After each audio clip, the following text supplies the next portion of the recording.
জানিয়ে দিব এই মুহূর্তে হাতে পাওয়া গুরুত্বপূর্ণ আপডেট বাংলা সংবাদের শিরোনাম। শুরুতেই থাকছে গাজীপুরে বিদ্যালয়ের অফিস থেকে শিক্ষককে ধরে এনে যুবদল নেতার মারধর। আরও জানাবো সীমান্তে বেড়া নির্মাণে বাংলাদেশের সহযোগিতা আশা করে ভারত, বলছে প্রণয় বার্মা। আরও জানাবো নেত্রকোনায় পুলিশের এসআইকে কুপিয়ে হত্যা, গ্রেপ্তার 2। এদিকে সেনাবাহিনীর ম্যাজিস্ট্রেসি ক্ষমতার মেয়াদ বাড়ল। আরও জানাবো ঝিনাইদহে বিএনপি জামাত সংঘর্ষ, আহত 25। সব শেষে জানিয়ে দিব লেবার পার্টির সাথে বিএনপির লিয়াজো কমিটির বৈঠক। শুনছিলেন হাতে পাওয়া আপডেট সংবাদের শিরোনাম, এবারে বিস্তারিত। তবে তার আগে অনুরোধ রইল ভিডিওটিতে একটি লাইক দিন এবং কমেন্ট করে জানিয়ে দিন ভিডিও সম্পর্কে আপনার মূল্যবান মতামত। আরও জানিয়ে দিন ভিডিওটি কোথা থেকে দেখছেন বা কোন জেলা থেকে দেখছেন। গাজীপুরে বিদ্যালয়ের অফিস থেকে শিক্ষককে ধরে এনে যুবদল নেতার মারধর। গাজীপুরের কালিয়াকৈর উপজেলার চন্দ্রা তিরিমোড় এলাকায় যুবদল নেতার নেতৃত্বে বিদ্যালয়ে এক শিক্ষককে ধরে নিয়ে মারধর করার অভিযোগ পাওয়া গেছে। এ সময় শিক্ষককে রক্ষা করতে গিয়ে বিদ্যালয়ের এক প্রাক্তন শিক্ষার্থীও হামলার শিকার হয়েছেন। আজ রোববার সকালের দিকে চন্দ্রা তিরিমোড় এলাকার বঙ্গবন্ধু সরকারি উচ্চ বিদ্যালয়ে এ ঘটনা ঘটে। মারধরের শিকার এই দুইজন হলেন বিদ্যালয়ের ব্যবসার শাখার সহকারী শিক্ষক মোহাম্মদ বশির উদ্দিন ও প্রাক্তন শিক্ষার্থী রিজবি আহমেদ। পুলিশ ও বিদ্যালয়ের শিক্ষকেরা জানান, সকালে বিদ্যালয়ের অফিস কক্ষে বশির উদ্দিন ও প্রধান শিক্ষক আনন্দ কুমার গল্প করছিলেন। এ সময় উপজেলা যুবদলের যুগ্ম আহ্বায়ক রিপন আহমেদ, যুবদল কর্মী রাকিব হাসান সহ কয়েকজন লাঠিসোঁটা নিয়ে বিদ্যালয়ের অফিস কক্ষে প্রবেশ করেন। পরে সহকারী শিক্ষক বশির উদ্দিনকে জোর করে ধরে বিদ্যালয়ের প্রধান ফটকে নিয়ে যান। সেখানে তাকে এলোপাতাড়ি মারধর করা হয়। এ সময় বিদ্যালয়ের প্রাক্তন শিক্ষার্থী রিজবি আহমেদ দেখতে পেয়ে রক্ষা করতে গেলে তাকেও এলোপাতাড়ি পিটিয়ে রক্তাক্ত জখম করেন হামলাকারীরা। সীমান্তে বেড়া নির্মাণে বাংলাদেশের সহযোগিতা আশা করে ভারত, বলছে প্রণয় বার্মা। বাংলাদেশ ভারত সীমান্তে আন্তর্জাতিক আইন ভঙ্গ করে বিএসএফের কাঁটাতারের বেড়া স্থাপনের প্রতিবাদ জানাতে ঢাকায় নিয়োজিত ভারতীয় হাইকমিশনারকে তলব করেছিল পররাষ্ট্র মন্ত্রণালয়। এরই ধারাবাহিকতায় রোববার বিকেলে সশরীরে পররাষ্ট্র মন্ত্রণালয়ে হাজির হয়ে বিএসএফের কাঁটাতারের বেড়া নির্মাণের ব্যাখ্যা দিয়েছেন ভারতীয় হাইকমিশনার প্রণয় বার্মা। পররাষ্ট্র মন্ত্রণালয়ের এক ব্রিফিংয়ে তিনি আরও বলেন, সীমান্তে চোরাচালান ও অবৈধ অনুপ্রবেশ মোকাবিলায় আলোচনা হয়েছে। বাংলাদেশ ও ভারত সীমান্ত অপরাধ মুক্ত রাখতে বদ্ধপরিকর, তাই সীমান্তে বেড়া নির্মাণে বাংলাদেশের সহযোগিতা আশা করে ভারত। প্রণয় বার্মা আরও বলেন, নিরাপত্তার জন্য সীমান্তে বেড়া দেওয়ার বিষয়ে আমাদের সমঝোতা রয়েছে।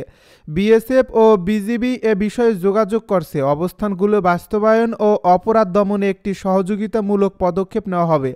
এর আগে ভারতের ত্রিপুরা রাজ্যের রাজধানী আগরতলায় বাংলাদেশের সহকারী হাইকমিশনে হামলার প্রতিবাদে গত 3 ডিসেম্বর ভারতীয় হাইকমিশনার প্রণয় বার্মাকে পররাষ্ট্র মন্ত্রণালয়ে তলব করা হয়েছিল। রোববার সচিবালয়ে বাংলাদেশ ভারত সীমান্ত পরিস্থিতি নিয়ে আয়োজিত এক সংবাদ সম্মেলনে সীমান্তে কাঁটাতারের বেড়া নির্মাণের ঘটনায় ভারতীয় হাইকমিশনার প্রণয় বার্মাকে 2-1 দিনের মধ্যে ডাকা হবে বলে জানিয়েছিলেন স্বরাষ্ট্র উপদেষ্টা অবসরপ্রাপ্ত লেফটেন্যান্ট জেনারেল জাহাঙ্গীর আলম চৌধুরী। নেত্রকোনায় পুলিশের এসআইকে কুপিয়ে হত্যা, গ্রেপ্তার 2। নেত্রকোনার দুর্গাপুরে পুলিশের উপপরিদর্শক শফিকুল ইসলামকে হত্যার মামলায় জড়িত 2 জনকে গ্রেপ্তার করেছে পুলিশ ব্যুরো অব ইনভেস্টিগেশন। এ সময় হত্যাকাণ্ডে ব্যবহৃত একটি মোটরসাইকেল উদ্ধার করা হয়। শনিবার দিনব্যাপী অভিযান পরিচালনা করে পৃথক স্থান থেকে 2 জনকে আটক করে পিবিআই। গ্রেপ্তারকৃতরা হলেন দুর্গাপুর উপজেলার উকিলপাড়া এলাকার শমচের আলীর পুত্র সাজিবুল ইসলাম অপূর্ব ও দুর্গাপুর দক্ষিণ পাড়ার হাজি আব্দুর রহমানের পুত্র মোহাম্মদ বাকি বিল্লাহ। পিবিআইয়ের পুলিশ সুপার রকিবুল আক্তার জানান, পুলিশের এসআই হত্যার রহস্য উদ্ঘাটনে অন্যান্য সংস্থার পাশাপাশি মাঠে নামে পিবিআই। তারই ধারাবাহিকতায় শনিবার বিকেলে দুর্গাপুরের পৃথক স্থান থেকে তাদেরকে গ্রেপ্তার করা হয়। জিজ্ঞাসাবাদ শেষে আদালতে প্রেরণ করা হবে বলে জানান তিনি। সেনাবাহিনীর ম্যাজিস্ট্রেসি ক্ষমতার মেয়াদ বাড়ল। বাংলাদেশ সশস্ত্র বাহিনীতে কর্মরত সেনাবাহিনীর ক্যাপ্টেন ও এর উপরের পদমর্যাদার কর্মকর্তাদের নির্বাহী ম্যাজিস্ট্রেসি ক্ষমতার মেয়াদ আবারও বেড়েছে। ক্ষমতার মেয়াদ আরও 60 দিন বাড়িয়ে রোববার জনপ্রশাসন মন্ত্রণালয় থেকে প্রজ্ঞাপন জারি করা হয়েছে। এ প্রজ্ঞাপনে বলা হয়েছে, বাংলাদেশ সশস্ত্র বাহিনীতে কর্মরত সেনাবাহিনীর ক্যাপ্টেন ও তদূর্ধ্ব সমপদমর্যাদার কমিশন কর্মকর্তাদের সারা বাংলাদেশে বিশেষ এক্সিকিউটিভ ম্যাজিস্ট্রেটের ক্ষমতা অর্পণ করা হলো। এই ক্ষমতা 14 জানুয়ারি থেকে 60 দিনের জন্য অর্পণ করা হয়েছে। এর আগে গত 15 নভেম্বর তাদের নির্বাহী ম্যাজিস্ট্রেসি ক্ষমতার মেয়াদ 2 মাস বাড়ানো হয়েছিল। সেই মেয়াদ শেষ হচ্ছে মঙ্গলবার। ঝিনাইদহে বিএনপি জামায়াত সংঘর্ষ, আহত 25। ঝিনাইদহের শৈলকুপায় বিশ্ববিদ্যালয় পরিচালনা পর্ষদের আহ্বায়ক কমিটি গঠনে আহ্বায়কের নাম প্রস্তাবকে কেন্দ্র করে বিএনপি ও জামায়াতের সংঘর্ষের মধ্যে ঘটনা ঘটে। এ সংঘর্ষে আহত হয়েছেন কমপক্ষে 25 জন। ভাঙচুর করা হয়েছে বেশ কয়েকটি বাড়িঘর। রোববার দুপুরে উপজেলার নাথপাড়া বাজার এলাকায় এ ঘটনা ঘটে। নাথপাড়া মাধ্যমিক বিদ্যালয়ের প্রধান শিক্ষক নূর ইসলাম জানান, বিশ্ববিদ্যালয়ের পরিচালনা পর্ষদের আহ্বায়ক কমিটি গঠন করা নিয়ে বিএনপি ও জামায়াতের মধ্যে টানাপোড়েন শুরু হয়। কমিটির আহ্বায়ক প্রার্থী ছিলেন উপজেলা জামায়াতের আমির মতিয়ার রহমান ও স্থানীয় বিএনপি নেতা নওশের আলীর মেয়ে নূরজাহান বেগম। কোনো সমঝোতা না হওয়ায় তিনি ঊর্ধ্বতন কর্তৃপক্ষের সঙ্গে কথা বলে উভয় পক্ষের 3 জন করে নাম পাঠান। দুপুরে মিটিং চলাকালে নাম প্রস্তাব নিয়ে উভয় পক্ষের মধ্যে উত্তেজনা শুরু হয়। এক পর্যায়ে স্কুল থেকে বের হয়ে এসে উভয় পক্ষের লোকজন দেশীয় অস্ত্র নিয়ে সংঘর্ষে জড়িয়ে পড়ে। গ্রামবাসী সূত্রে জানা যায়, এই সংঘর্ষে উভয় পক্ষের অন্তত 25 জন আহত হয়। ভাঙচুর করা হয় বেশ কয়েকটি বাড়িঘর ও দোকানপাট।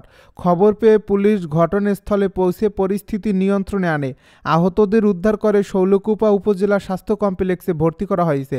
শৈলকুপা থানার ভারপ্রাপ্ত কর্মকর্তা মোহাম্মদ মাসুম খান বলেন, খবর পেয়ে পুলিশ ঘটনাস্থলে পৌঁছে পরিস্থিতি শান্ত করে। এলাকায় উত্তেজনা থাকায় পুনরায় সংঘর্ষ এড়াতে পুলিশ মোতায়েন করা হয়েছে। 4টি বাড়িঘরে হামলা ভাঙচুর করা হয়েছে। লেবার পার্টির সাথে বিএনপির লিয়াজো কমিটির বৈঠক। সমমনা জোটের নেতাদের সাথে ধারাবাহিক বৈঠকের অংশ হিসেবে বাংলাদেশ লেবার পার্টির সাথে বৈঠক করেছে বিএনপির লিয়াজো কমিটি। রোববার সন্ধ্যা 6টায় বিএনপি চেয়ারপারসনের গুলশানের রাজনৈতিক কার্যালয়ে বৈঠক অনুষ্ঠিত হয়। বিএনপির মিডিয়া সেলের সদস্য সাইরুল কবির খান বিষয়টি নিশ্চিত করেছেন। তিনি আরও জানান, বাংলাদেশ লেবার পার্টির চেয়ারম্যান ডাক্তার মোস্তাফিজুর রহমান ইরানের নেতৃত্বে দলের 8 সদস্যর বৈঠক উপস্থিত ছিলেন। অপরদিকে বিএনপির পক্ষে ছিলেন দলটির স্থায়ী কমিটির সদস্য নজরুল ইসলাম খান ও বেগম সেলিমা রহমান। সরকার পতনে নতুন কর্মসূচি নিয়ে ফের মাঠে নামছে বিএনপি ও সমমনা দলগুলো। বাংলাদেশ জাতীয়তাবাদী দল বিএনপি ও সমমনা দলগুলো শীঘ্রই নতুন কর্মসূচি নিয়ে মাঠে নামবে।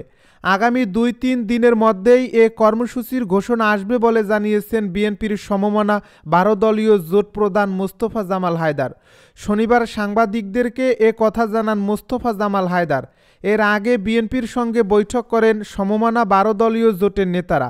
12 দলীয় জোটের প্রধান বলেন, বিদ্যমান রাজনৈতিক পরিস্থিতি, সমস্যা এবং সংকটসহ বিভিন্ন ধরনের বিষয়ে 2 ঘণ্টাব্যাপী আলোচনা করেছি। 2-3 দিনের মধ্যে দেশবাসীর সামনে আমাদের পরবর্তী কর্মসূচি ঘোষণা করব।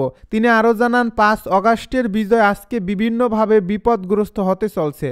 আমরা সবাই উপলব্ধি করছি জুলাই অগাস্টের ফ্যাসিবাদ বিরোধী সংগ্রামী মেজাজ সেটা কিছুটা হলেও হারিয়ে যাচ্ছে। আমাদের ঐক্যে কোথায় যেন একটা চির ধরছে।